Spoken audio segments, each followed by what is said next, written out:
सवेरे की धूप सुनहरी थी, हवाओं में खुशबू थी। आज सरू की जिंदगी का सबसे बड़ा दिन था। घर में हल्दी की रस्म की तैयारियां जोरों पर थीं। हर तरफ रौनक थी, हंसी की आवाजें थीं और सरू के चेहरे पर वो चमक थी जो हर दुल्हन बनने वाली लड़की के चेहरे पर होती है। उसके चारों ओर उसकी सहेलियां, परिवार वाले और रिश्तेदार थे। सबके चेहरों पर मुस्कान थी। लेकिन उस भीड़ के बीच सरू के दिल में एक हल्की सी कमी थी। उसकी बड़ी बहन सरूजा। वो कई सालों से कहीं दूर चली गई थी। किसी ने ठीक से नहीं जाना कि क्यों। बस इतना पता था कि एक पुराने झगड़े ने दोनों बहनों के बीच ऐसी दीवार खड़ी कर दी थी जिसे कोई तोड़ नहीं सका। हल्दी की रस्म शुरू होती है। ढोलक की थाप बज रही है और सब लोग गा रहे हैं। मेहंदी रंग लाई, हल्दी सजाई।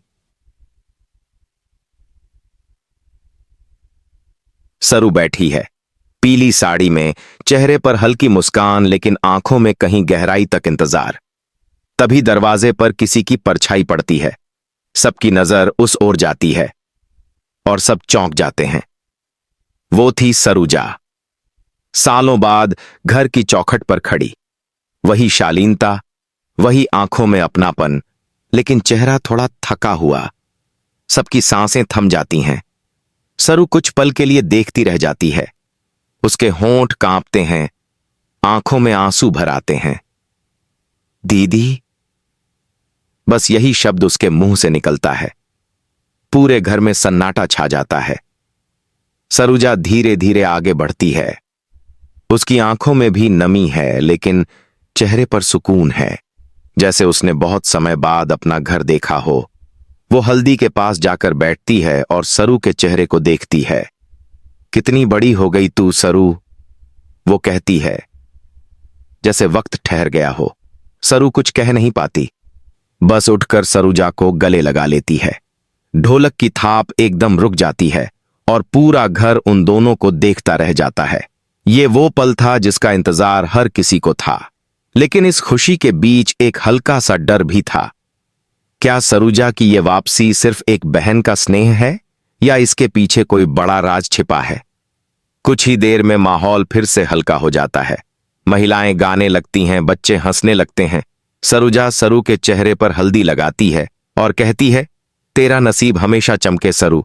जो भी दर्द तूने झेला है, अब सब खत्म हो जाए। सरू कहती है, दीदी, अगर आप मेरे साथ हैं तो कोई डर नहीं। उनकी बातें सुनकर सबकी आंखें भर आती हैं, लेकिन तभी बाहर से किसी के आने की आहट होती है।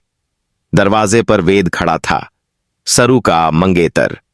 वो मुस्कुरा रहा था, लेकिन उसकी नजरें सरूजा पर ठहर जाती हैं, जैसे उसने उसे पहले भी कहीं देखा हो। सरूजा की आंखें भी अचानक झुक जाती हैं। दोनों के बीच एक पल की खामोशी, जैसे कोई अनकही कहानी छिपी हो। हल्दी की रस्म खत्म होती है। सब खुश हैं, लेकिन हवा में एक अनजाना तनाव फैल चुका है। सरू को कुछ समझ नहीं आता।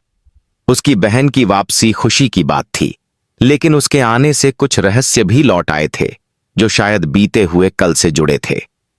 शाम हो चुकी थी। हल्दी की रस्म के बाद घर में सन्नाटा था। सरू कमरे में बैठी अपनी तस्वीरें देख रही थीं, जबकि सरूजा छत पर खड़ी आसमान को देख रही थी, जैसे वो खुद से कुछ पूछ रही हो। वेद नीचे आंगन में था, लेकिन उसका ध्यान कहीं और था। वो सरूजा के बारे में सोच रहा था। उसे याद आया, कई साल पहले उसने किसी अस्पताल में इसी चेहरे वाली एक औरत को देखा था, जो किसी हादसे से बची थी।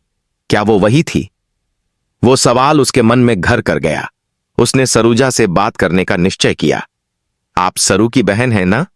सरूजा मुस्कुराकर बोली। हां, लेकिन शायद बहुत देर से। वेद धीरे से कहता है, कभी कभी देर से लौटे लोग भी सब कुछ बदल देते हैं। उनकी बातचीत के दौरान सरू दरवाजे से सब सुन लेती है। उसे कुछ अजीब लगता है। वो चाहकर भी कुछ कह नहीं पाती। रात को जब सब सो जाते हैं, सरूजा अपने कमरे में बैठी एक पुरानी डायरी खोलती है। उसमें वही राज लिखा था। सालों पहले वेद और सरूजा की मुलाकात हुई थी, जब वेद एक केस लड़ रहा था और सरूजा किसी झूठे इल्जाम में फंसी थी। दोनों के बीच एक गहरी दोस्ती हुई थी, लेकिन फिर एक हादसे ने सब कुछ खत्म कर दिया। सरूजा गायब हो गई थी। और वेद ने उस किस्से को दफना दिया था। अब किस्मत ने उन्हें फिर आमने सामने ला दिया था, लेकिन हालात अलग थे। सुबह होते ही सरू अपनी मां से कहती है, मां, मुझे लगता है दीदी कुछ छिपा रही हैं। मां कहती हैं, हर लौटने वाले के पास कोई न कोई कारण होता है बेटी, शायद अब वक्त है उसे सुनने का। हल्दी की खुशबू अभी भी घर में थी, लेकिन अब माहौल में भारीपन था। सरूजा सबको एक जगह बुलाती है।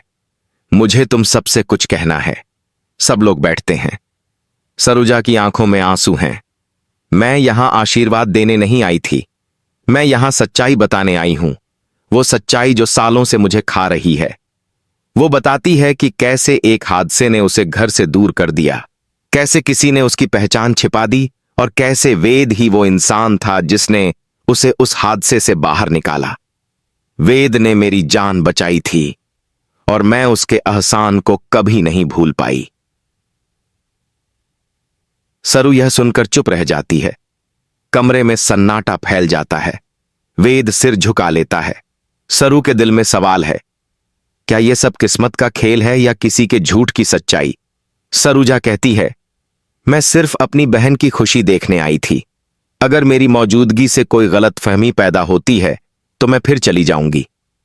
सरू की आंखों में आंसू हैं। वो आगे बढ़ती है, सरूजा का हाथ पकड़ती है और कहती है, नहीं दीदी, अब आप कहीं नहीं जाएंगी। अब सब कुछ सच के साथ होगा, डर के साथ नहीं।